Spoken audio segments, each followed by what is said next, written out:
In more news tonight, the dollar's investment demand is causing an increase in the prices of goods and services. George Queenan reports that the foreign currencies drive led to a 6.2% depreciation of the cedi at the end of the first quarter of 2024. Black primarily sells appliances imported from the US, Canada and UK, heavily reliant on dollar acquisition for business operations. Over the past 3 months, he has been required to pay more in cedis for the same dollar value, which he is deeply dissatisfied with. The cedi depreciation trajectory is a serious concern, leading him to avoid bank savings and instead conduct business with his income.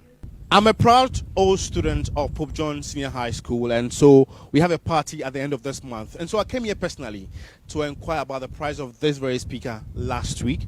And this is the JBL Boombox 2. It was selling at 5,000 cedis last week, but now it's going for 6,000 Ghana cedis. And so in a space of a week, there's been some 200% increment. Well, you can say that this, of course, is a threat to the purchasing power of consumers.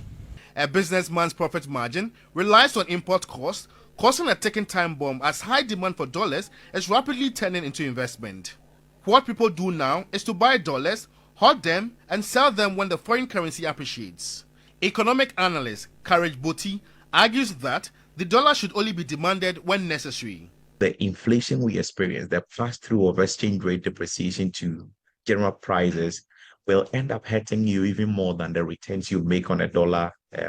So I say that in the interest of patriotism, can we demand dollars only when we really need them rather than as an investment tool? But of course, individuals are free to make their investment decisions the way they deem best. But the consequences, I must say, as an analyst and someone who watches and as a patriot, the consequences go beyond just the returns you make. They come back to hurt us more. One striking business along the Osu-Oxford Street is the black market. And this business, of course, has been red flagged as illegal. And most of the times when you visit the banks, access to dollars is very difficult. And so people are compelled to resort to the black market, and their activities largely contribute to the cedi depreciation. These people hoard the dollars and release them at their own rate. It has been of grave concern.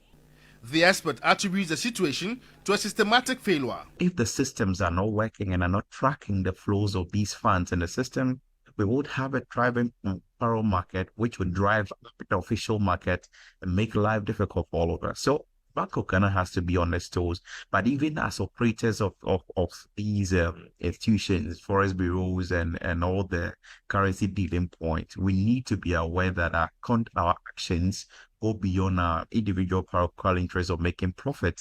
It affects the entire economy in which we are also a part of it. Central bank's reserves are improving, but minimal intervention is expected. Experts hope inflows, including the second tranche of $300 million from the IMF, will support the cedi's stability. George Queenan, TV3 News, Accra.